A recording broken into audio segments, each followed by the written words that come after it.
My name is Teresa McIntyre. I was the visiting psychologist at Tinsley House for a number of years, providing crisis psychological support when called in. I would also, for sort of background information, I would also refer you to the humane and wide-ranging report by Stephen Shaw, 2018, writing on the welfare of people in immigration detention. And a quote from him is, "All people in immigration detention are vulnerable or potentially vulnerable." And certainly this was my experience too. And particularly that even the most resilient of people can be worn down over time. And this is due to multiple factors. There were the experiences that people come with and the experiences that they get in detention. They enter detention from situations where they may have been tortured, there's been violence, extreme deprivation, multiple losses. They will be suffering sometimes from experiences on the journey, and they may arrive in UK or in detention with symptoms or the full-blown psychological disorder of post-traumatic stress disorder. I'll say just a few words about that because that was my speciality field. And this is when the brain has been unable, because of the situation, to process properly the event that happened, then the ghosts of all the bits of that experience float around with the brain and represent themselves.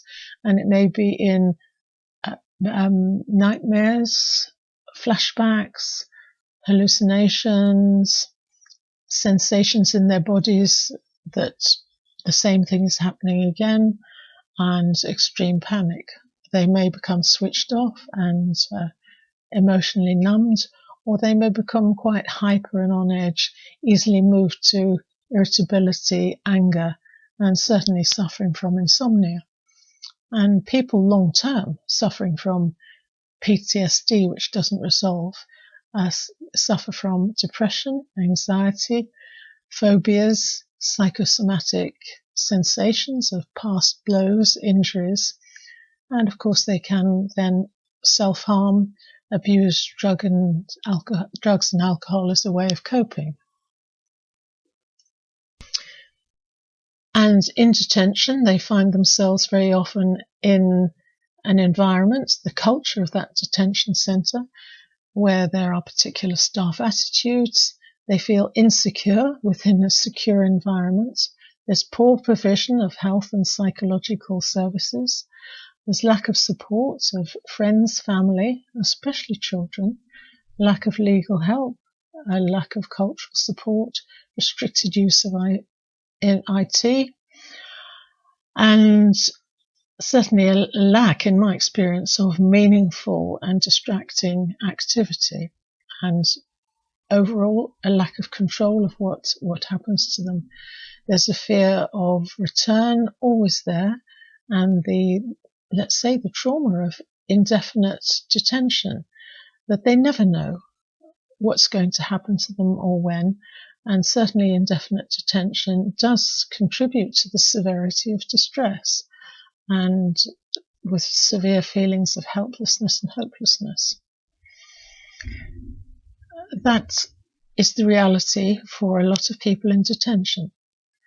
But to conclude, I would say that many of those who leave detention will have been damaged by it, and the damage will be lasting. And even those whose cases have been successful will need the help of organisations such as GDWG, which provides supportive, caring relationships. And so, GDWG, I'm so glad you're here. Hello, Refugee Tales, friends and colleagues. My name is Sean, and I am the new ex-detainee caseworker at Samphire. We provide emotional support, general advice and guidance, and financial support to individuals who have been subjected to immigration detention. Having worked within the asylum sector for the past 10 years, supporting those significantly subjected to immigration detention is relatively new to me. However, I'm very quickly understanding that although they have left detention, the trauma still exists for them in society. Whether that be they are isolated from family and friends due to being accommodated under NAS far afield in the UK, and the impacts that's potentially had on their mental health, along with the actual trauma of being detained here in the United Kingdom. I'm learning also that people just want to be able to get on with their lives and have the support of family and friends and organisations such as ourselves around them. I'm trying to engage with a client base via a steering group to try and understand their personal experiences of detention and how it has affected them since leaving and their day-to-day lives. The impact on individuals' mental health who have been subjected to detention is clear to see. And with very, very limited access to financial assistance, travel assistance, and community support, it is vital that services such as ourselves continue to operate and provide a support network for these people that genuinely need it every day. Thank you. Hello dear Refugee Tales friends and supporters. My name is Indra and I work for a charity called Samfire. For nearly 12 years we have been supporting people released from immigration detention. I have been part of Samfire's post-detention work for the last 5 years. Within this time I have seen so many lives damaged and even destroyed by immigration detention. However, I also witnessed the incredible strength and resilience of our clients, former immigration detainees.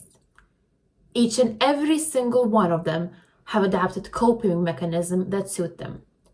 Each of them are very different, but one thing is clear: former immigration detainees are vulnerable and need additional support.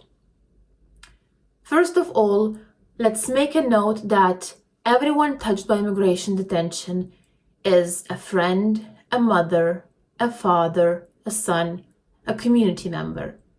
It affects not only the individual concerned, but also those who surround them. In my time spent supporting people released from immigration detention, the most evident coping mechanism I noticed is being a part of community.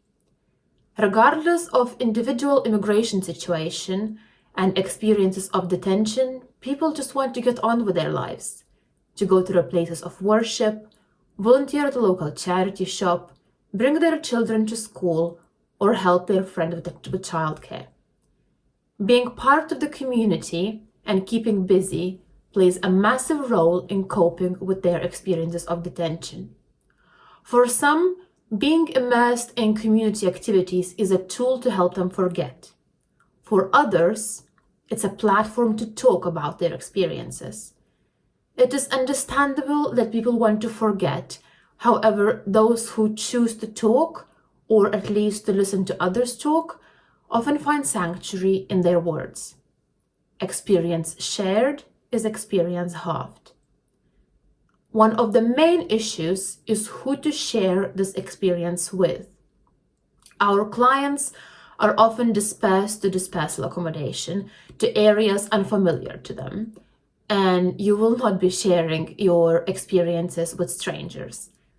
Those who are lucky enough to live with their families do not always have a possibility to confide in their family members.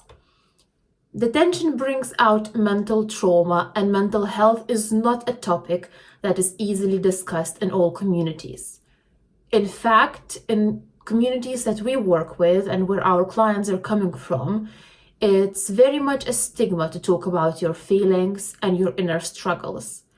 Also, family members who have never been through immigration detention are unlikely to empathize with a former detainee completely.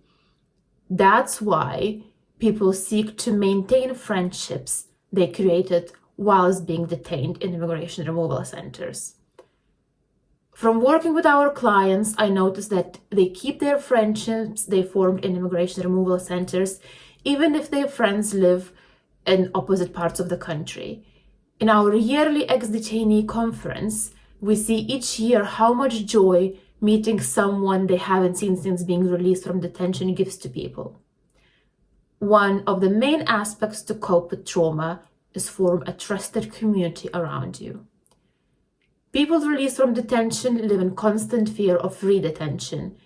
Each reporting event causes them increased levels of anxiety. We have had clients call us before they go into reporting centers, asking us to call them back an hour later. Here again, having that community support is crucial. Some people ask their friends, family, or supporting organizations to accompany them to reporting centers. Our clients say that this kind of support is invaluable.